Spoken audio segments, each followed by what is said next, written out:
نون والقلم وما يسطرون. السلام علیکم ورحمۃ اللہ وبرکاتہ. الحمد للہ رب العالمین والصلاة والسلام على سید الانبیاء والمرسلین وعلى آلہ واصحابہ اجمعین. اما بعد. قال اللہ تبارک وتعالی فی کلامہ المجید والفرقان الحمید.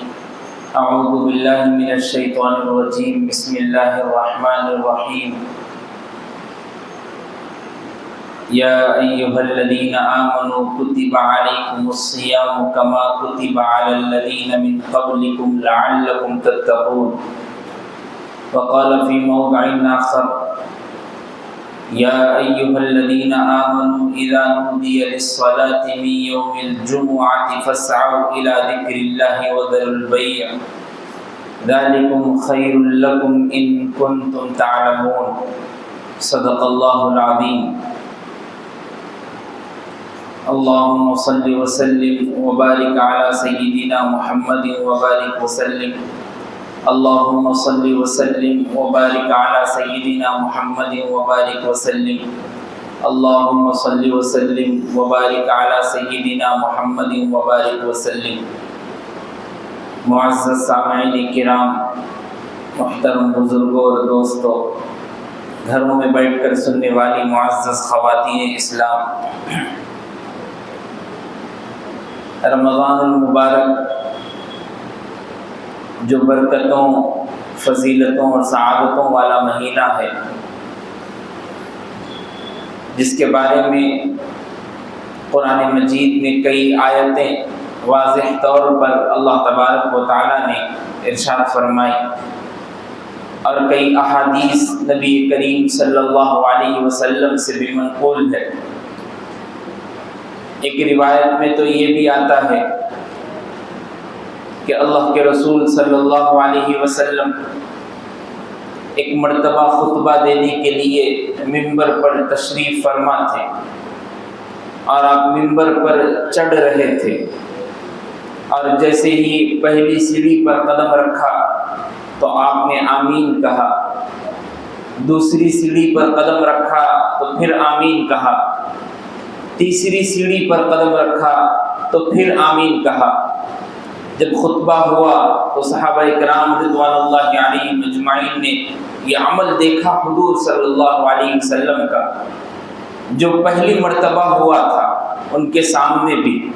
تو صحابہ نے آپ سے پوچھا، اے اللہ کے رسول صلی اللہ علیہ وسلم، ہم نے آپ کو پہلے اس سے کبھی دیکھا نہیں کہ آپ ممبر پر چل رہے ہوں اور آمین کہہ رہے ہوں. تو حضور اکرم صلی اللہ علیہ وسلم نے اس سلسلے میں صحابہ سے یہ کہا، فرمایا کہ دیکھو میرے پاس جبرائیل امین آئے ہوئے تھے اور انہوں نے مجھے 3 بددعائیں دی، اور میں نے ان کی 3 بددعاؤں پر بھی 3 مرتبہ آمین کہا. جب یہ بات سوچتے ہیں تو ایک دم زبان حلق کو آ جاتی ہے کہ حضور اکرم صلی اللہ علیہ وسلم جس بددعا پر آمین کہے، اگر ہم خدا نخواستہ اس بددعا میں شامل ہو جائیں جس پہ حضور نے آمین کہا ہو، تو پھر ہماری آخرت کا ہم خود فکر کر سکتے ہیں اور سوچ سکتے ہیں. ہم کسی غریب کی بددعا نہ لگ جائے اس ڈر سے اسے 1-2 روپیہ اور 10 روپیہ تو ادا کر دیتے ہیں. کسی غریب کی بددعا نہ لگ جائے تو ہم یہ سوچ کر اسے 1 ٹائم کا کھانا تو کھلا دیں گے. کسی غریب کی بددعا نہ لگ جائے یہ سوچ کر 1 جوڑا پہننے کے لیے کپڑے تو دلوا دیں گے. کیا کبھی ہم نے سوچا کہ جبرائیل امین، فرشتوں کا سردار، اور اس کی بددعا، اور سرکار دو عالم صلی اللہ علیہ وسلم جیسی شخصیت کہ پورے تمام عالم اسلام میں جن کو رحمت للعالمین بنا کر بھیجا گیا ہو، وہ پیغمبر اسلام اگر جبرائیل امین کی بددعا پر آمین کہے، خدا نہ خواستہ اگر ہم اس میں شریک ہو جائے اور شامل ہو جائے تو پھر ہمارا عالم کیا ہوگا. کہا جبرائیل نے پہلی بددعا تو یہ دی کہ جس کو رمضان المبارک کا مہینہ عطا ہو گیا ہو اور اس کے باوجود بھی اس نے رمضان صحیح قدر نہیں کی، اللہ اس کا خسارہ کر دے اور وہ ہمیشہ کے لیے ناکامیاب ہو جائے، تو جبرائیل امین نے یہ بد دعا دی، حضور اکرم صلی اللہ علیہ وسلم نے اس پر آمین کہہ دیا۔ اب سوچئے، رمضان المبارک کا مہینہ شروع بھی ہوا، ختم بھی ہونے کو ہے، کیا اس رمضان المبارک کے آنے کی وجہ سے ہمارے اعمال میں، ہمارے نیکیوں کے کاموں میں کچھ اضافہ ہوا؟ اس روٹین کو جو ہم رمضان المبارک میں کثرت کے ساتھ ہر نفل نماز پڑھنے کے لیے تیار ہو رہے تھے، کیا اب رمضان ختم ہونے کے بعد اسی طریقے سے اسی روٹین پہ لگے ہوئے رہیں گے یا بدل جائیں گے؟ اگر بدل گئے تو سمجھ لیجیے یہ رمضان کی ناقدری ہے، ناشکری ہے کہ وہ آنے کے باوجود بھی ہمارے اعمال اور ہمارے رویوں اور ہمارے کاموں میں بدلاؤ نہیں آیا اور چینجز نہیں آئے۔ اس کا مطلب یہ ہے کہ ہم نے رمضان کی صحیح قدر نہیں کی اور رمضان کا صحیح استعمال نہیں کیا۔ یہ رمضان المبارک کا مہینہ ایسے ہی ہے جیسے بزرگوں نے حضرت یوسف علیہ السلام کی عظیم شخصیت کو ان کے 11 بھائیوں سے ممتاز رکھا۔ 12 بھائی تھے حضرت یوسف کو ملا کر، لیکن 11 بھائیوں کے گناہوں اور کوتاہیوں کو اللہ نے معاف کر دیا یوسف کی وجہ سے، اس لیے کہ حضرت یوسف علیہ السلام پیغمبر بھی ہیں، ایک جلیل القدر پیغمبر ہے اور اللہ کے رسول صلی اللہ علیہ وسلم سے پہلے آنے والے پیغمبر ہیں، اور حضرت یوسف سے ایک سورت بھی ان کے نام سے درج ہے پورے قرآن مجید میں۔ تو اللہ تبارک و تعالیٰ نے حضرت یوسف جیسی عظیم شخصیت کی وجہ سے ان کے 11 بھائیوں کو معاف کر دیا تھا، ان کے گناہوں کو۔ بزرگان دین، علماء دین، اکابر علماء مفسرین بھی کہتے ہیں کہ یہ رمضان المبارک کا مہینہ بھی یوسف جیسا ہے، کیے ہوئے 11 مہینوں کے کوتاہیوں کو اللہ اس رمضان کی برکت سے معاف کر دیتے ہیں، جیسے یوسف کی برکت سے 11 بھائیوں کو معاف کر دیا گیا تھا، ایسے ہی رمضان کے مہینے کی وجہ سے 11 مہینوں میں ہونے والی کوتاہیوں کو بھی اللہ معاف کر دیتے ہیں۔ یہ رمضان المبارک کا مہینہ ایسا بابرکت مہینہ ہے، اور یہ تک بھی کہا گیا کہ اس رمضان المبارک کے مہینے کی اتنی بڑی فضیلت ہے کہ جو فرشتے عرش کو اٹھائے ہوئے ہوتے ہیں عام مہینوں میں، جن کا کام ہوتا ہے عرش کو اٹھانے کا، جہاں پر اللہ موجود ہے، اور کہاں پر موجود ہے کسی کو معلوم نہیں، ثم استوى علی العرش، وہ عرش پر قائم ہے، وہ فرشتے جن کا کام عرش کو اٹھانے کا ہے، اللہ ان کو رمضان المبارک کے مہینے میں اعلان کرتے ہیں کہ اب تمہارا کام بدل گیا، تم نیچے زمین میں جاؤ اور جو میرے بندے دعائیں کر رہے ہیں اور جو مجھ سے مانگ رہے ہیں ان دعاؤں میں تم جا کر آمین کہہ دو، میں دعاؤں کو قبول کر لوں گا۔ سوچی رمضان المبارک کا مہینہ کتنا بڑا فضیلت والا مہینہ ہے، اور اس مہینے کے شروع ہونے سے لے کر ختم ہونے تک اللہ نے ہم کو صحت و عافیت کے ساتھ رکھا، تمام روزے رکھنے کی توفیق ہوئی، تراویح پڑھنے کی توفیق ہوئی، قرآن مجید سننے کی اور پڑھنے کو توفیق ہوئی۔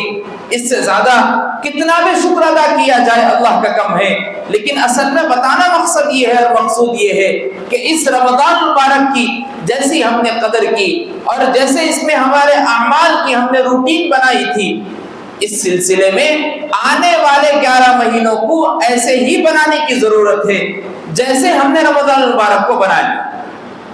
صبح دیکھتے ہیں فجر کی نماز کے لیے پوری مسجدیں بھری ہوئی، کئی جگہوں پر ایسی بھی مسجد دیکھی گئی پڑھنے کا، نماز پڑھنے کا مجھے خود موقع ملا تو سیڑھیوں پہ جگہ ملی کہ پوری مسجد فجر کے لیے بھری ہوئی، حالانکہ وہی گلی میں رہنے والے مسلمان ہیں، اسی گلی میں رہنے والے لوگ ہیں، اسی گلی میں اور اسی گلی کی مسجد ہے اور وہیں کے مقیم لوگ ہیں، اسی ایریا کے، اسی کالونی کے، لیکن عام مہینوں میں جب جاتے ہیں اور فجر کی نماز کے لیے پہنچتے ہیں 2 صف 3 صف، بہت زیادہ ہو گیا کہ 4 صف موجود ہے، اس سے زیادہ تو نہیں۔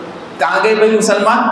کیا رمضان المبارک کے مہینے میں کسی گاؤں اور قریہ اور اطراف سے آئے ہوئے تھے اور نماز پڑھ کے غائب ہو گئے؟ ایسا تو نہیں، اسی کالونی اور اسی ایریا میں رہنے والے لوگ ہیں۔ کیا وجہ ہے کہ رمضان مبارک میں تو مسجدیں بھری ہوئی ہے، عام نمازوں میں اور عام مہینوں میں مسجدیں بھری ہوئی نہیں نمازیوں سے، حالانکہ نماز فرض ہے جب تک آپ کے جسم میں روح باقی ہے، جب تک آپ کے جسم میں جان باقی ہے، جب تک آپ کے پاس اتنی طاقت ہے کہ آپ دیکھ سکتے ہیں، سن سکتے ہیں، سونگ سکتے ہیں، جب تک آپ کے اوپر نمازیں فرض ہے۔ کیا وجہ ہے کہ ہم نمازوں کو صرف رمضان تک محدود کر لیے، آنے والے 11 مہینوں میں چھوڑ دی؟ یہ سوچنے کی ضرورت ہے کہ ہم یہ سوچ کر رکھے ہیں کہ رمضان مبارک میں اللہ دیکھتے ہیں، نعوذ باللہ، غیر رمضان میں اللہ نہیں دیکھتے، نعوذ باللہ، ایسا تو ممکن نہیں۔ غیر رمضان میں بھی اللہ دیکھ رہے ہیں، رمضان مبارک میں بھی اللہ دیکھ رہے ہیں۔ جیسے رمضان میں ڈر ہے، خوف ہے، ایک ہیبت ہے کہ اللہ کو کیا منہ دکھائیں گے، اللہ کو کیا صورت دکھائیں گے کہ رمضان میں نمازیں چھوڑ دیے، ایسے ہی فکر ہونی چاہیے کہ رمضان کے علاوہ کے 11 مہینوں میں بھی یہ ڈر اور خوف ہمارے اندر زندہ۔ اور خاص طور پر یہ چیز یہ بھی دیکھی جاتی ہے کہ رمضان مبارک کا جب آخری جمعہ آتا ہے تو ایک رسمی رواج اور بدعت لوگوں نے شروع کر دی، اور یہ کہہ کر شروع کر دیا اور اس کا نام رکھ دیا کہ الوداع ماہ رمضان، الوداع جمعہ ہے، الوداع جمعہ ہے، کوئی یہ بھی کہتے ہیں۔ مطلب بتانے کا یہ ہے کہ الوداع اور الوداع کا لفظ جو استعمال ہوتا ہے اس کی ایک آسان سی میننگ ہے کہ ایسی بدیعت کہ وہ کرنے کے بعد اب زندہ نہ ہو۔ جیسے کبھی کہا جاتا ہے کہ بھئی مرنے سے پہلے کیا وصیت کی، کیا بدیعت کی مردے نے، جو مر گیا، جن کا انتقال ہو گیا، انہوں نے کیا بدیعت، کیا وصیت کی، یعنی مرنے سے پہلے کیا کہا انہوں نے۔ اب بھئی مرنے سے پہلے انہوں نے یہ کہا کہ مسجد کو اتنا حصہ دو، ایک مدرسے کو دے دو، یہ ودیعت اور یہ وصیت کی۔ اس کا مطلب یہ ہے کہ ان کی زندگی کی آخری بات تھی جو انہوں نے کی، اس کو کہتے ہیں ودیعہ، یعنی اس کے بعد کوئی اور جملہ ہو ہی نہ، اور ہم نے اس کا نام رکھ دیا الوداع، یعنی ایسا جمعہ کہ جس کے بعد کوئی جمعہ نہ ہو۔ یہ تو ممکن ہی نہیں، اس کے بعد کئی اور جمعے بھی آئیں گے، اس کی بھی فضیلت وہی ہوگی جو رمضان مبارک میں جمعے کی فضیلت ہے۔ یا ایھا الذین آمنوا اذا نودی للصلاۃ من یوم الجمعۃ فاسعوا الی ذکر اللہ وذروا البیع، کہ ایمان والو جب تمہیں جمعے کی نماز کے لیے پکارا جائے، بلایا جائے، فاسعوا الی ذکر اللہ وذروا البیع، دوڑتے ہوئے اللہ کی طرف آؤ اور اپنے کاروباروں کو چھوڑ دو۔ ذالکم خیر لکم ان کنتم تعلمون، یہ تمہارے لیے بہتر ہے اگر تم جان جاؤ، کیونکہ اللہ اسی بھاگنے اور دوڑنے کی وجہ سے، یعنی اللہ کی طرف آنے کی وجہ سے اللہ تمہارے رزق کو کھول دے گا۔ فانتشروا فی الارض، جب نماز جمعہ ہو جائے تم پھیل جاؤ، اپنے کاروباروں میں لگ جاؤ، اس کے بعد کمانا شروع کرو۔ اللہ وابتغوا من فضل اللہ، اللہ تمہارے رزق میں خود بخود برکتیں پیدا کر دے گا، اور جب تم برکت دیکھو گے اس رمضان کی جمعے کی نماز پڑھنے کے بعد تو تم کو خود محسوس ہوگا۔ یہ جمعے کی جو فضیلت نازل ہوئی یہ عام دنوں میں فضیلت ہے، جمعے کی رمضان مبارک میں بھی فضیلت ہے، عام دنوں میں بھی فضیلت ہے، لیکن ہمارا حال ایسا ہے کہ ہم سنتوں کو چھوڑ کر بدعات کی طرف زیادہ لگ جاتے ہیں۔ ہم حضور اکرم صلی اللہ علیہ وسلم کی طرف سے بتائی ہوئی سنتوں کو چھوڑ کر جو عام لوگوں نے جس کو رواج دے دیا، جس کو ایک الگ طریقے سے ایڈیشنل بنا دیا، اس کی طرف ہم لگے ہوئے کہ اسی فکر میں رہیں گے، اسی کے ساتھ لگے ہوئے رہیں گے، حالانکہ بدعات میں جو ہے مزہ سا محسوس ہوتا ہے، حالانکہ وہ صحیح نہیں، سنت میں اس سے بہتر مزہ ہوتا ہے۔ اب جائیے کبھی آپ سعودی عربیہ کو چلے گئے، وہاں پر اگر آپ نے رمضان المبارک کا مہینہ گزار دیا، جب جمعے کا آخری خطبہ ہوتا ہے آپ کو صرف 2-3 الفاظ ایسے معلوم ہوں گے جمعے کے خطبے میں جس کے اوپر سن کر رونا آ جائے گا، یعنی ایسا محسوس ہوگا کہ رمضان المبارک اب ہم سے جدا ہونے کو ہے، لیکن پورے خطبے میں ایک مرتبہ بھی یہ نہیں کہا جائے گا کہ اب جمعہ ہمارے سے جدا ہونے کو ہے، حالانکہ ہمارا رواج کیا ہو گیا، جمعہ جدا ہونے کو ہے، رمضان جدا ہونے کو ہے۔ حالانکہ یہ صرف سوچنا اور اس کو بدلنے کی ضرورت ہے کہ ہم کیا کہہ رہے ہیں اپنی زبانوں سے۔ اور الوداع جمعے کی کوئی شرعی حیثیت نہیں، نہ قرآن سے ثابت ہے، نہ حدیث سے ثابت ہے، نہ صحابہ کرام رضوان اللہ علیہ مجمعین کے کسی عمل سے ثابت ہے، نہ اولیاء نہ تابعین کے کسی عمل سے ثابت ہے۔ البتہ رمضان مبارک کا بے انتہا خصوصی مہینہ ہم سے جدا ہونے کو ہے، اس کی ایک لگن، اس کی ایک چاشنی، اس کی مٹھاس، اور دل میں اس کی ایک کیفیت، ایک جاذبیت، اور اس کی رقت انگیزی کہ ہم رمضان مبارک میں کس طریقے سے اپنے شیڈیول کو بنا لیے تھے، وہ سحری کا مزہ، افطار کا مزہ، اور اسی کے ساتھ ساتھ روزے داروں کے چہروں پر رونق، اسی کے ساتھ ساتھ نمازیوں کا ہجوم امڑتا ہوا، اسی کے ساتھ ساتھ زکوٰۃ فطرہ ادا کرنے کے لوگوں کے اندر دلچسپی، صدقہ دینے کی ایک کیفیت ایسی ہم رمضان مبارک میں دیکھ رہے تھے، وہ دیکھنے کو نہیں ملے گی۔ اس کی ایک رقت ہمارے دلوں میں جاگنا ضروری ہے، اور وہ کیفیت پیدا ہو جاتی خود بخود بندے کے اندر کہ اب رمضان جیسا مہینہ ہم سے جدا ہونے کو ہے، اے اللہ اب رمضان ہمیں ملے نہ ملے، اس سے پہلے ہماری تمام عبادتوں کو قبول فرما لے۔ آنے والے رمضان کا ہمیں بھروسہ نہیں اپنی زندگی میں کہ پھر رمضان ہمیں عطا ہونا۔ اس لیے جمعۃ الوداع کی کوئی حقیقت نہیں، اس کو سمجھنے کی ضرورت، اور کوئی اس کی ایک خاص عبادت بھی نہیں ہے، کوئی خاص نماز بھی نہیں ہے، یہی نماز ہے جو جمعے کی پڑھائی جاتی ہے۔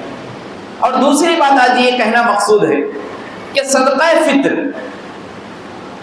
ایک تو ہے زکوٰۃ جس کو ہم عام طور پر سال گزرنے کے بعد ادا کرتے ہیں، ایک ہے صدقہ فطر جو عید الفطر سے پہلے ادا کی جاتی ہے۔ صحیح بخاری میں روایت ہے، اللہ کے رسول صلی اللہ علیہ وسلم نے فرمایا، فرض رسول اللہ صلی اللہ علیہ وسلم زکاة الفطر صاعا من تمر او صاعا من شعیر علی العبد والحر والذکر والانثى والصغیر والکبیر من المسلمین وامر بها ان تؤدى قبل خروج الناس الى الصلاة۔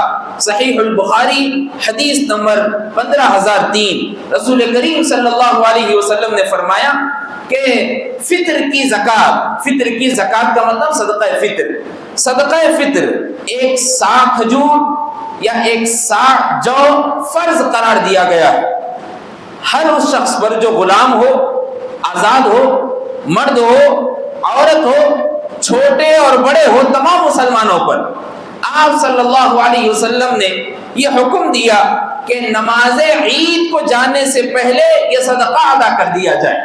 یہ صحیح بخاری کی روایت ہے، نماز عید سے پہلے صدقہ فطر ادا کر دینا ہے۔ اور صدقہ فطر کب واجب ہوتا ہے؟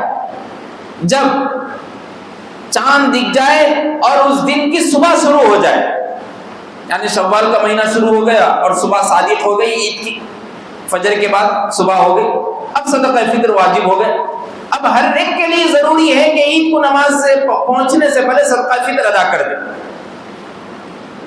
آج کل علماء کا یہ قول ہے اور کئی مفتیوں کا بھی یہ قول ہے کہ عید الفطر سے پہلے صدقہ فطر ادا کر سکتے ہیں، یعنی ابھی عید الفطر کو سمجھیے آپ 3 دن 4 دن باقی تھے، اس سے پہلے بھی آپ صدقہ فطر ادا کر سکتے ہیں، جیسے آج بھی صدقہ فطر ادا کر سکتے ہیں، بہت بہترین موقع ہے۔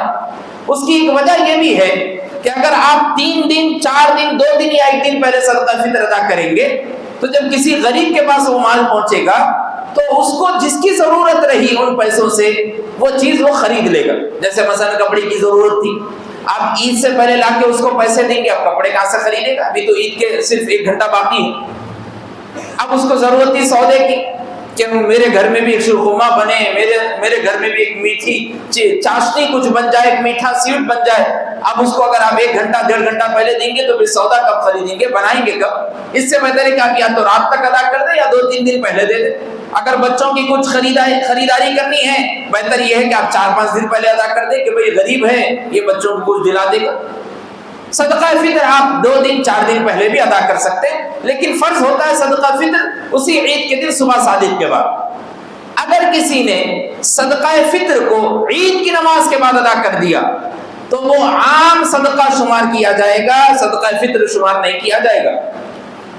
یہ بات آپ ذہن نشین کر لیں کہ صدقہ فطر عید الفطر کی نماز سے پہلے ادا کیے تو ہی صدقہ فطر شمار ہوتا ہے، ورنہ عید کی نماز کے بعد ادا کریں گے تو عام جیسا ہم جمعوں کے دن چندہ یا صدقہ دے دیتے، جیسا ہم عام چلتے چلتے کسی غریب کو پیسے دے دیتے، جیسا ہم عام چلتے چلتے گھر پہ دستک دیے تو لا کے دے دیتے، ویسے ہی شمار کیا جاتا اگر عید کے بعد صدقہ فطر ادا کی۔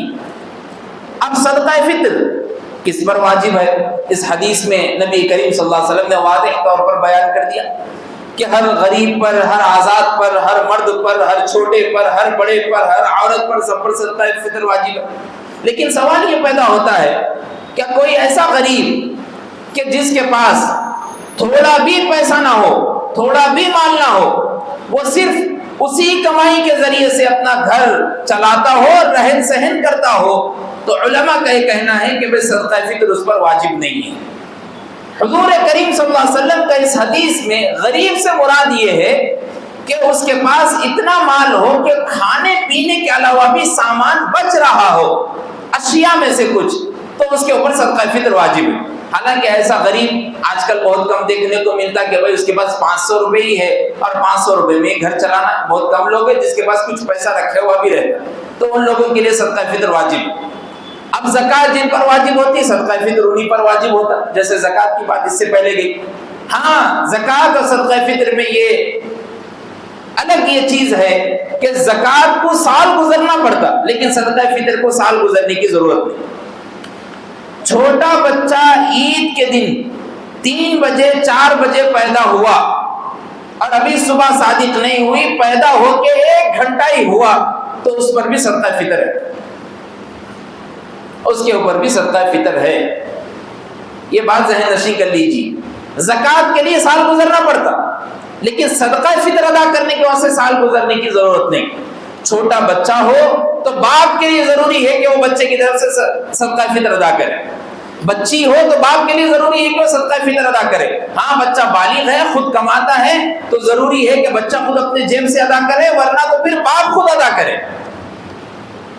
اگر بیوی ہے گھر میں اور بیوی کی طرف سے شوہر صدقہ فطر ادا کر رہا ہو تو وہ بھی صدقہ ادا ہو جائے گا۔ اب 2-3 چیزیں ہیں جو بتانی مقصود ہے۔ پہلی بات کہ صدقہ فطر کتنا ہے، کتنا ادا کیا جائے۔ آج کل تو بہت عام ہو گیا، اسٹیٹس پہ بھی لوگ لگاتے ہیں، مسجدوں میں بھی لگے ہوئے رہتے ہیں۔ 1 صاع جو حضور اکرم صلی اللہ علیہ وسلم نے فرمایا، وہ صاع اس زمانے کے حساب سے 2.25 کلو گیہوں سے، 3.5 کلو کھجور سے، 3.5 کلو کشمش سے ادا ہو جاتا ہے۔ اور یہ بات بھی ضروری ہے کہ پہلے زمانے میں حضور اکرم صلی اللہ علیہ وسلم کے گیہوں مہنگا تھا اور کھجور کشمش وغیرہ سستے تھے، اس لیے 3.5 کلو کہا گیا۔ آپ کو ایک بات پوچھوں میں، 2.25 کلو کا ڈبل کتنا ہوتا؟ 2.25 کلو کا ڈبل 3.5 کلو ہوتا۔